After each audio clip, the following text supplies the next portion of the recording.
It's really good to be here. Reboot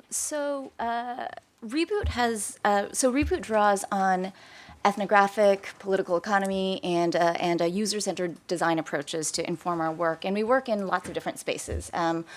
Open government, media development, civil society strengthening, social accountability. But today, we've been asked to speak about some of our observations on how doing development differently has been playing out in the open government and open data communities.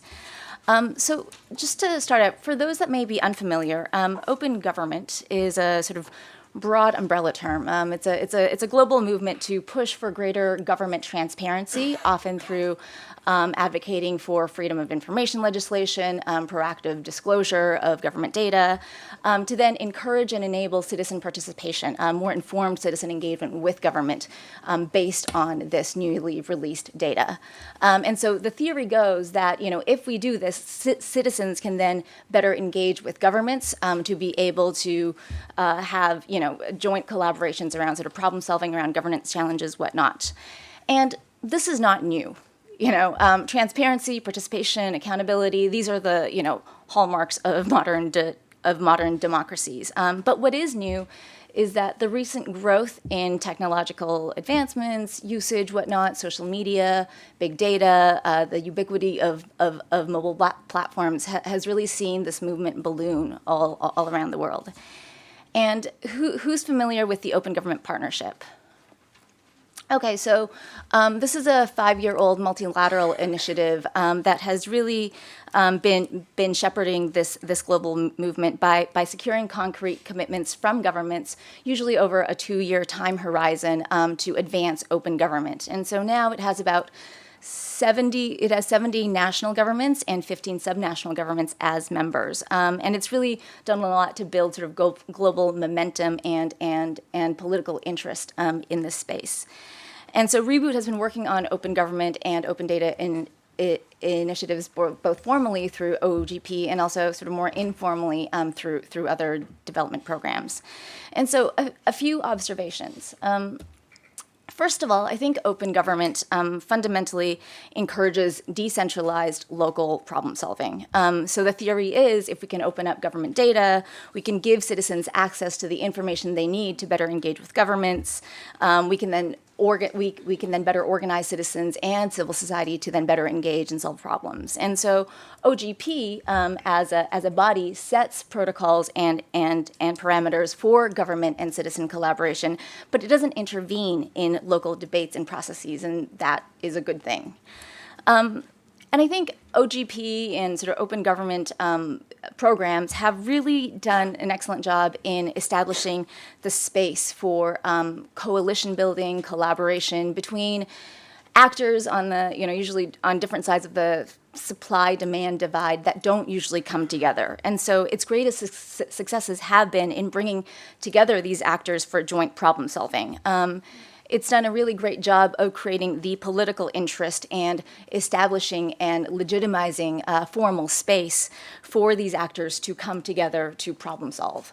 And it really sort of provides a framework for these actors to understand each other, to identify areas of shared interest and alignment, and to form alliances around common development challenges. And so recently, we were working with OODI and Pearl in Nigeria around sort of the National Action Plan development process for OGP. And both Nigerian government officials and civil society actors said, we never have these opportunities to come together and sit around the table and debate these issues as we're doing now.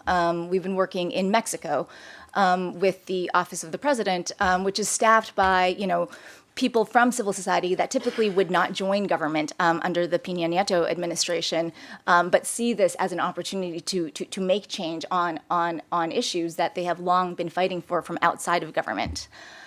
Now, these are the positives. The open government movement has not been without its challenges.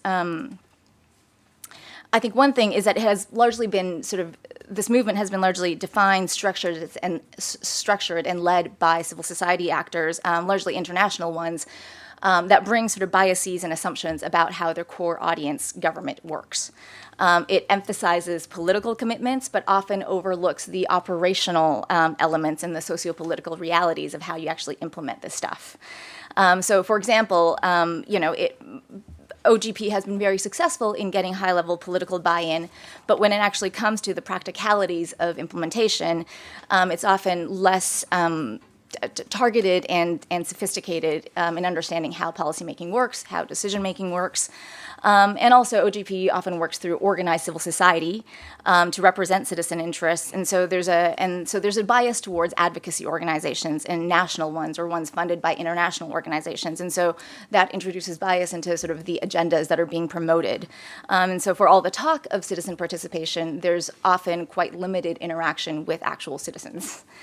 And finally, the movement has been inspired by a lot of the technological innovations newly available: open data, e-procurement, mobile reporting, whatnot. Obviously, technology can help with a lot. It can be the shiny object that you introduce to then have conversations around policy, process, whatnot. But as development practitioners, we know that if the fundamentals aren't there, if we're starting with hammers, not nails, if we're not defining concrete use cases, if we're not identifying capacities to maintain that technology, these will ultimately fail. And so just, really quickly, I think one of the areas that we have seen the most impact for DDD in open government has been at the subnational level. And so the first slide, please. So we've been working with a county government in Kenya that is a subnational member of the OGP. And, when we first started working with them, they said, oh, open government, that means we need open data dashboards, that means we need e-procurement, we need open contracting, whatnot. And so, I think the biggest barrier, first of all, was just getting over that. It doesn't need to be about sort of technology. These, they assumed it was another international program that was coming to sell them something. And so we were working with government to identify things that they were already doing. So just really quickly, citizens had set up WhatsApp groups, basically, at the ward level. So each ward had a WhatsApp group, and where they were sort of lobbying government to open up information to, surface grievances and complaints. And government was also setting up WhatsApp groups to coordinate response around, for example, El Nino, when roads were getting washed out. And we were saying, this is innovative, this is really exciting. They said, but this is not open data. This, but it is. And so we were working then with government to figure out how do we institutionalize some of this. Next slide, please.